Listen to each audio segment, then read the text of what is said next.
let's talk first about how the COVID changed. Restaurants closed, but what have you done to change things up? Well, we're starting back up again. We are open for lunch 11 until 5 from Thursday through Sunday.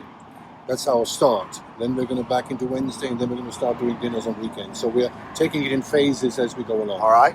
But our main focus now is the retail side of it. Okay. Beer is going flat out again, and the meats on the retail side are really picking up. So we have two components. We have a restaurant component and a retail component. Let's talk about the retail component real quick. You've always preached farm to fork way before that was a popular term in the media. And now it's become a thing, especially with the supply chain breakdowns. People started exploring other ways to buy meat. So let's talk about, how's the response been to the retail side? Well, it's been wonderful. Finally, suddenly, this has become, people have really realized there is something to this. The reason why our food chain is 2,000 miles long currently, and if you put perishables into a 2,000-mile food chain, you have got to pump them full of preservatives so they survive the distribution system. That's why we have since 2000 talked about doing a local food system, and the goal is to cut the food chain down to 200 miles, and therefore with perishables not have any chemicals, preservatives and additives in the food. That's the goal of this local food chain system.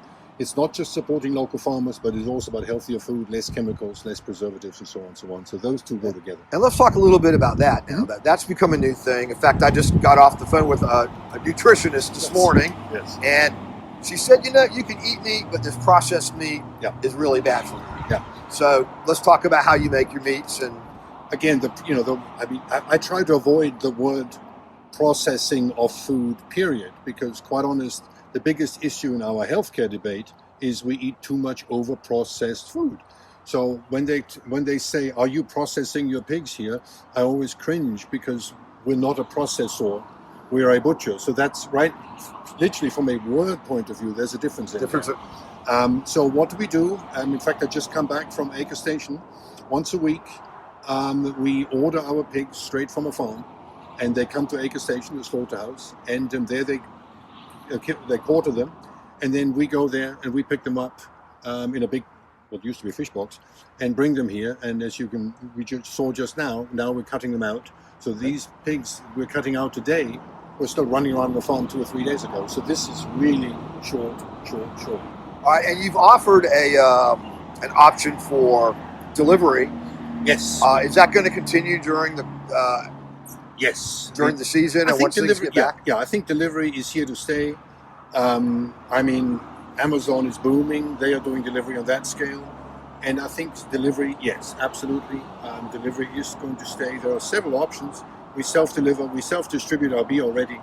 So we are working on different ideas on delivery. So we don't have to do 300 miles to deliver one box, obviously. So we're trying to come up with a system of coordinating deliveries to minimize the mileage that we do in the process. Okay, and when the restaurant reopens, I'm going to make an assumption, they've all been COVID trained with Count On Me, North Carolina, all that stuff. You're doing all of those things. Yeah, all of those. All the protocols. Yes, all the protocols. Okay. Also, the Brewers Guild has their own protocol, which is even stricter than the Count On Me protocol. So there's some different protocols out there. You've got plenty of outdoor seating that's well separated. Boy, do we have outdoor seating. This is so interesting because when we built this, everyone looked at this and said, "Why are you doing this? Why don't you build a parking lot in front of the building?" And I never wanted a parking lot in front of the building, so we have always had this. And this has been a super place. It's completely enclosed. You can have your kids running around in here. We even had ice skating out here a couple of years ago. I remember that, yeah. And so now we literally do outside food. We're supposed to be 1,000 square foot per table. My God, we can have 30 tables out here. And I would be remiss, I'm at a microbrewery. Let's talk about your beer and the ingredient. You talk about the freshness of your beer and the same thing. We're doing the same thing with the beer. We are probably the first brewery, at least in North Carolina, because we are a farm. We're actually growing currently our own barley. You can look over there. That's our barley growing there right now, and that will be harvested in about a month. And then we will have it at the maltster. We're already meeting with the maltster to decide exactly how we want it malted. And hopefully by this fall, we'll have Weeping Radish beer grown on our own farm. Cool. How about the hops too? Are you going to try that at some point, or is that too hard in North Carolina? Hops works in North Carolina. The problem with hops is if you do hops on the coast, as you know, hops is a vine that grows up 30 feet up in the air. First, we have this thing called hurricanes every now and then, and they don't do well in a hurricane. Secondly, hops is very susceptible to fungicides and insecticides. The real place to grow hops is above 2,000 feet in the mountains of North Carolina. Gotcha. That really is the place to grow it, because they have far less humidity and therefore need way less chemicals to grow their hops than we would do on the coast. So that's really why I've never been. I mean, we played with it on the side of the building, but that's playing with it. Okay, and your delivery, I just want to double check. That's local from where to where? Currituck and Dare, basically. Currituck and Dare. Obviously, we can't do Ocracoke. We shipped some sausages to Ocracoke today. Actually, they left last night 5 o'clock. And they should get there this afternoon, right. So use UPS for that. And I think, what, a $75 minimum order, or is it any? Yeah, it's a $75 minimum order. Yeah, and then we ship, legally we're allowed to ship meats in North Carolina. We also federally inspected, so we can do a federal inspection system that allows us to then ship meats all over the country. Okay. But there's only so many things you can do. We're now working on beef. We're getting our first beef samples in from a slaughter facility in Lynchburg, Virginia. And we hope within the next week or so to have all of our hamburgers guaranteed from the Lynchburg area of Virginia, not from anywhere. The average fast food burger comes from 5 different continents. Ours will be literally from the Lynchburg area. All the animals are raised in that area. We're trying to get the beef program to where we are right now with the pork program. Which is that whole local food movement again, which is again exactly a good alternative to people trying to go to Publix and other places. Well, people are waking up. I think we're waking up, and we're getting there. And it's an exciting time to watch this now.